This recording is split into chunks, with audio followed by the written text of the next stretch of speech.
بسم الله الرحمن الرحيم. اليوم وصلنا للموضوع الثالث بالوحدة السادسة. الموضوع الثالث اسمه المبني للمجهول Passive Sentence أو Passive Voice. هذا الموضوع راح أخلصه لكم بأربع دروس. الدرس الأول والدرس الثاني راح أشرح لكم به الموضوع، باعتبار الموضوع يحتوي على 6 أزمنة، فأنا قسمته أول درس بزمنية وآخر درس ب4 أزمنة. تمام؟ يبقى عندنا آخر درسين. شو أشرح لكم بها؟ أشرح لكم بها تمارين هذا الموضوع. هذا الموضوع عليه 5 تمارين راح نشرحهم واحد ورا الثاني إن شاء الله. فاكتب لي ثالثا المبني للمجهول. شنو صيغة السؤال؟ هاي صيغة السؤال. rewrite into passive sentence. تمام؟ شنو معنى المبني للمجهول؟ يعني هسه باللغة العربية مثل واحد يقول لك مبني للمجهول، شنو معناه؟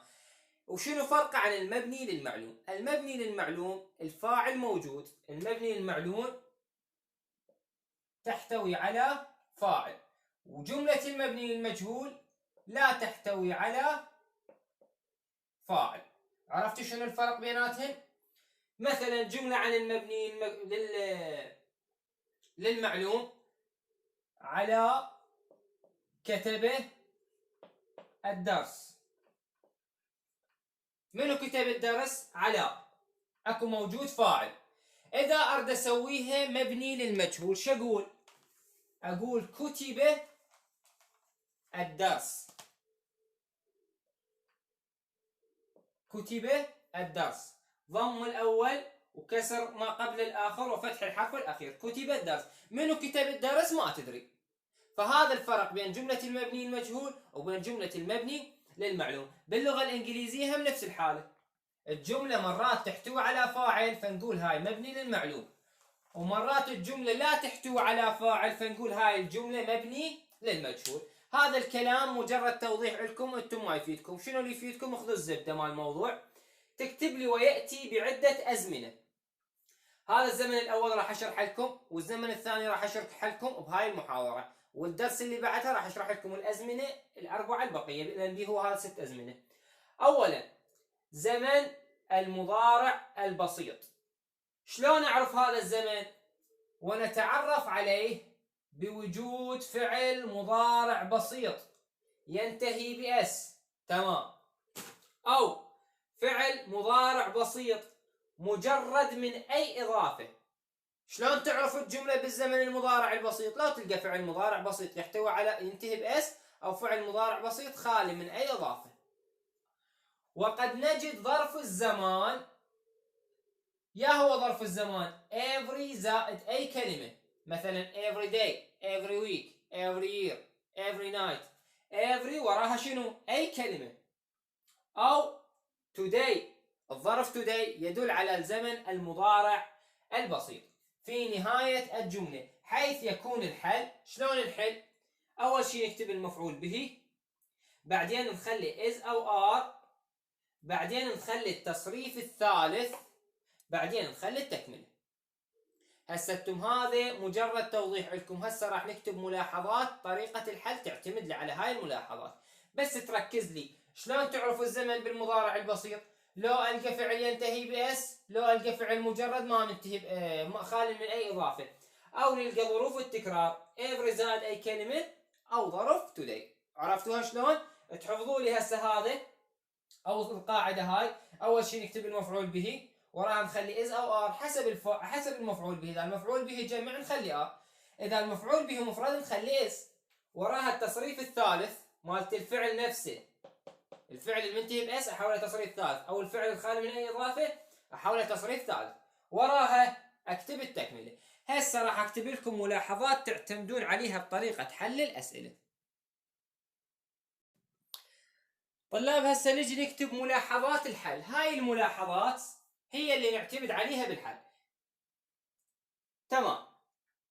ملاحظة رقم 1: نجد المفعول به بعد الفاعل والفعل بين قوسين ثالث كلمة في جملة السؤال. أنا مو كتبتكم الساعة القاعدة اللي هي أولا نكتب المفعول به، فهذا المفعول به وين نلقاه؟ نلقاه ورا الفاعل وورا الفعل. يعني الجملة بمن تبدي؟ تبدي بفاعل وراها فعل وراها مفعول به. هذا المفعول به شو اسوي له؟ اجيبه واخليه ببداية الحل. تمام؟ خلصنا من اول نقطة. نجي للنقطة اللي وراها. النقطة اللي وراها سهلة. يقول لك نضع له is اذا كان مفرد، او نضع له are اذا كان جمع. تشوف المفعول به اذا مفرد تخلي له is، اذا جمع تخلي له are. نجي للنقطة الثالثة. ثم التصريف الثالث لفعل الجملة بين قوسين ثاني كلمة في جملة السؤال. شلون؟ احنا مو قلنا بالبداية تبدي بفاعل وراها فعل وراها مفعول به؟ اول شيء كتبت المفعول به، جبته وخليته هنا. وراها مثل لنفرض انه مفرد خلينا له is. هسه ايش نكتب هنا؟ الفعل مالتنا اللي هو ثاني كلمة، او اولا احوله الى تصريف ثالث وبعدين اضيفه بعد الاس او بعد الار. تمام؟ خلصنا من النقطة رقم 3. نجي للنقطة رقم 4. النقطة رقم 4 يقول لك ثم نكتب التكملة كما هي والتي تشمل 3 حالات. هسه من خلصنا اول ثلاث نقاط نجي للتكملة. التكملة إلها 3 حالات، وهي عبارة عن نقل الكلام مثل ما موجود، تجيبه وتنقله وتكتبه، يعني ما بيها تعب، مجرد بس ركز لي بين الملاحظات الف وباء وجيم وانت راح تضبطها. ثم نكتب التكملة كما هي والتي تشمل 3 حالات. الحالة أليف: ظروف الزمان جميعها تعتبر تكملة. من تقرأ الجملة إذا لقيت بها واحد من ذن ظروف الأزمنة ذني تكتبه هو هذا وتعتبره تكملة، ما تكتب شيء بعده. للمضارع البسيط today أو every زائد أي كلمة، هذين إذا لقيتهن بالجملة بنهاية الجملة تجيبهن وتكتبهن بنهاية الجواب فتعتبرهن تكملة. للمضارع المستمر عندنا at the moment now right now، ذن ثلاثتهن نعتبرهن تكملة. للماضي البسيط عدد زائد معدود زائد كلمة ago، ذن كلهن مثلا 3 days ago، هذا كله تعتبره تكملة. last زائد كلمة مثل last day last week last night، هذا كله تعتبره تكملة. عندنا الظرف yesterday اللي معناه أمس، هذا تقدر تعتبره تكملة. تمام. زمن المستقبل عندنا ظرفين tomorrow وعندنا next زائد كلمة مثل next year next day next month. تمام. هسه خلصنا من الظروف. هاي إذا أجنك ظروف تقدر تجيب الظرف من جملة السؤال وتخلي بنهاية جملة الجواب بعد المفعول به وتعتبره تكملة. مرات ما يجيك ظرف زمان، تنتقل للحالة باء. الحالة باء أي عبارة تبدأ بحرف جر، يعني حروف الجر over by on in at و to، ذني حروف الجر إذا لقيتهن تنقلهن هن والعبارة اللي بعدهن تعتبرهن تكملة. مثلا لقيت فاعل وراه، خلينا نسويها بالانجليزي حتى نختصر المسافة، subject وراه verb وراه المفعول به لقيناه، وراه ايش لقينا؟ لقينا كلمة to وتكملة جملة السؤال. فانت بالحل اول شيء تجيب المفعول به، خليت له is او are، وراها الفعل تحوله الى تصريف ثالث. هسه نجي للتكمله. ما لقيت ظروف التكرار ذن ايش لقيت عباره تو او حرف الجر تو وراه تكمله، تجيب الحرف تو وتجيب التكمله اللي وراها كلها وتخليها بعد التصريف الثالث. واضح؟ ونفس الحاله لبقيه حروف الجر. اذا ما لقيت ظروف وما لقيت حرف جر ايش تنتقل لي للحالة جيم. الحالة جيم يقول لك أي عبارة تبدأ ب when أو while أو if أو before أو as أو after. ذن الست عبارات اللي هن العفو أدوات ربط ذني الستة، أي عبارة تجي وياهن تنقلهن هن والعبارة تجي وراهن وتخليهن بنهاية الجواب مالتك وتقدر تعتبرهن تكملة. هاي الملاحظات أريدك تكتبهن لي بالدفتر وتقراهن وتضبطهن بالمضبوط، يلا تكمل المحاضرة على مود نحل هذا المثال الوزاري. طلاب هاي عندنا مثالين وزاريات. طبعا محتمل يجيكم بصيغتين، الصيغة الأولى يجيب لك جملة ويقول لك اكتب لي إياها من جديد بالمبني للمجهول، والصيغة الثانية ينطيك كلمات أنت هاي الكلمات ترتبها بدون ما تغير أي حرف، أي حرف ما تغير بهاي الكلمات، بس تجيب وترتب بيها. فهسه نجي للنوع الأول اللي هو راح يجينا somebody teaches history every day. rewrite into passive sentence. أعد كتابة الجملة في المبني للمجهول. طريقة الحل: أولا نكتب المفعول به والموجود ثالث كلمة somebody teaches history، نجيب الهيستوري نخليه بالبداية.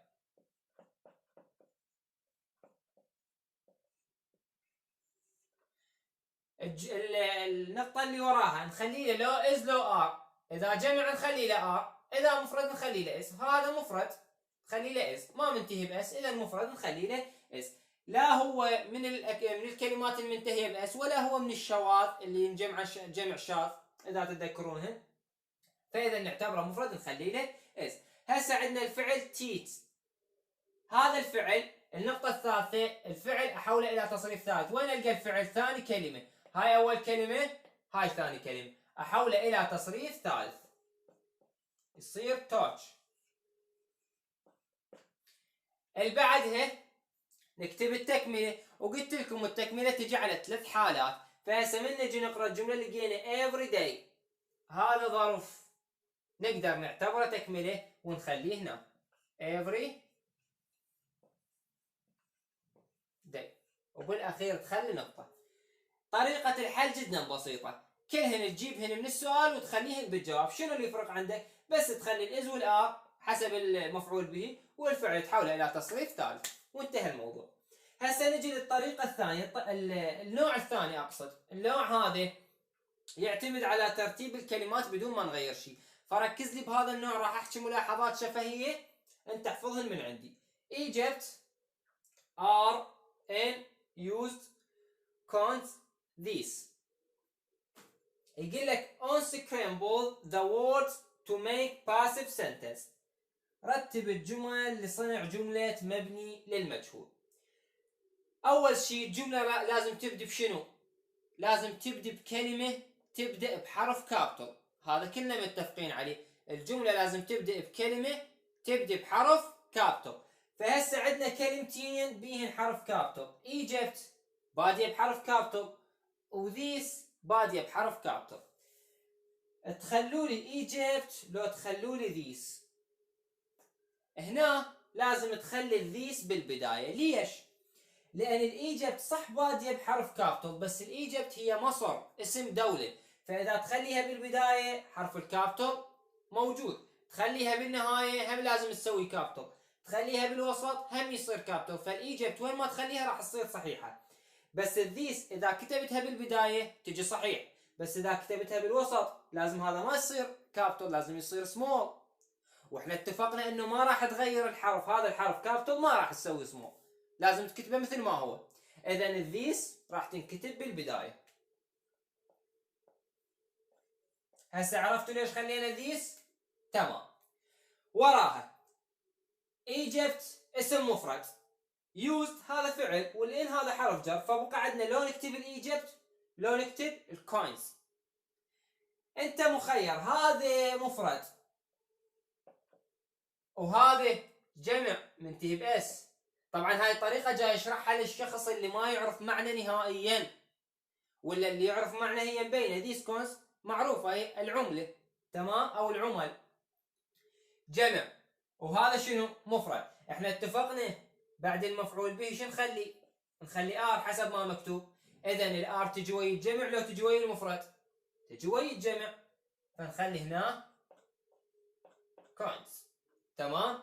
These coins are المفعول به العفو التصريف الثالث used، وراها in Egypt.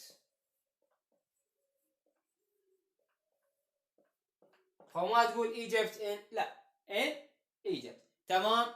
افتهمتوا هاي الطريقة؟ هاي طريقة لو عندنا يعني تمرينين، لو اعتقد تمرين واحد عليها.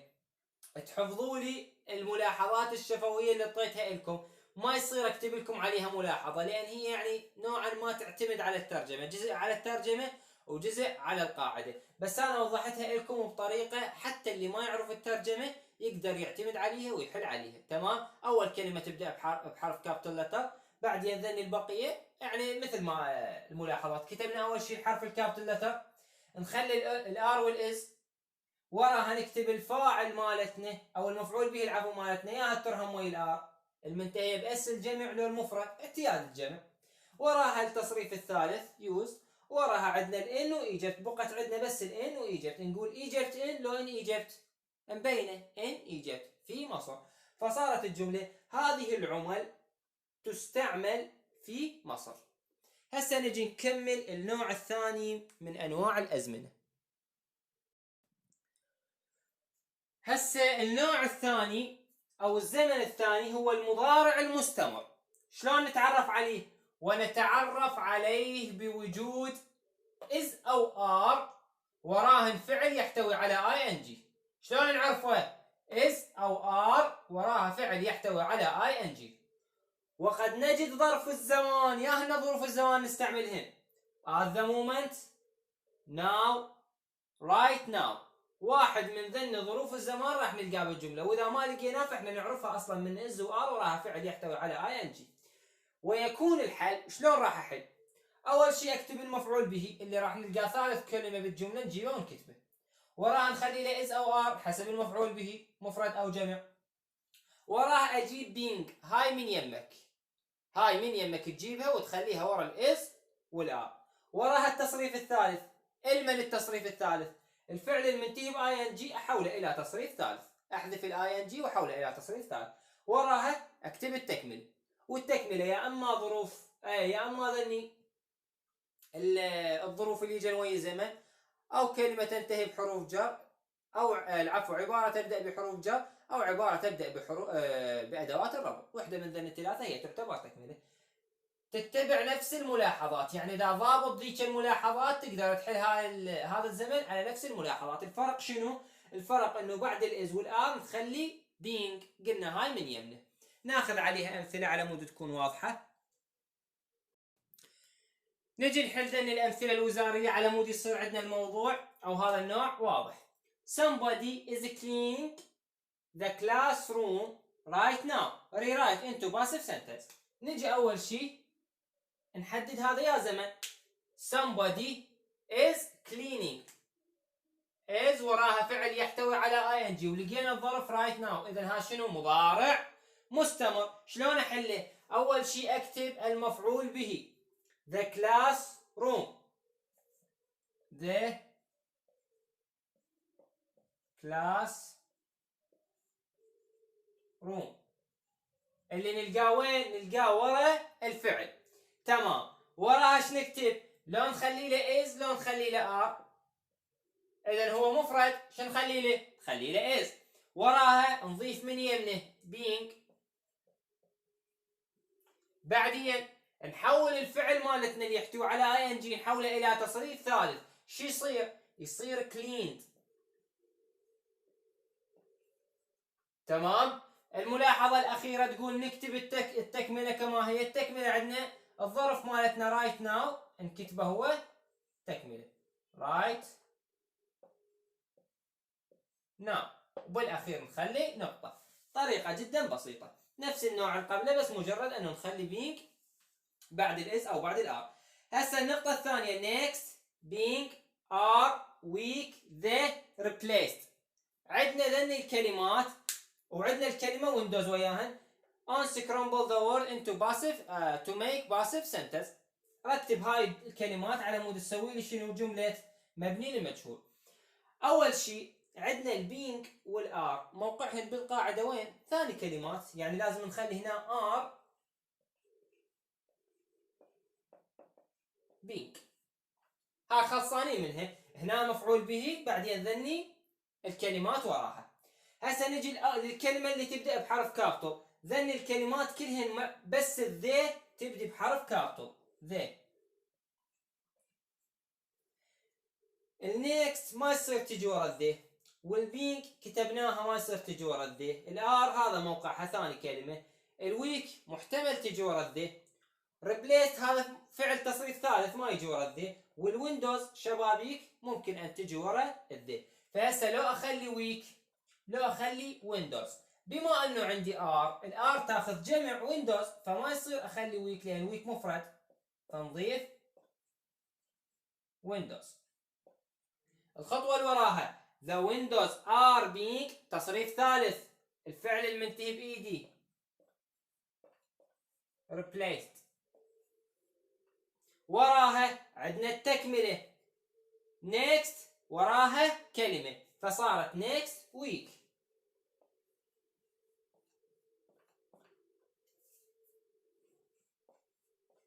لأن هي بقت عندنا بس النيكست والويك، خو ما نقول ويك نيكست، لا نيكست وراها أي كلمة، فنيكست ويك صارت الأسبوع التالي. لهنا طبعا خلصنا محاضرة اليوم، خلصنا درس اليوم. أنا تعمدت أقسم هذا الموضوع إلى 4 دروس على مود تصير محاضرة قصيرة وما تدوخكم وما تملون من عندها. هذا الموضوع شرحنا بهذا الدرس، قلنا النوع الأول والنوع الثاني. الدرس اللي بعده راح أشرح لكم النوع الثالث والرابع والخامس والسادس، والدرسين الأخيرات راح يكون هن عبارة عن حل تمارين هذا الموضوع. ومع السلامة.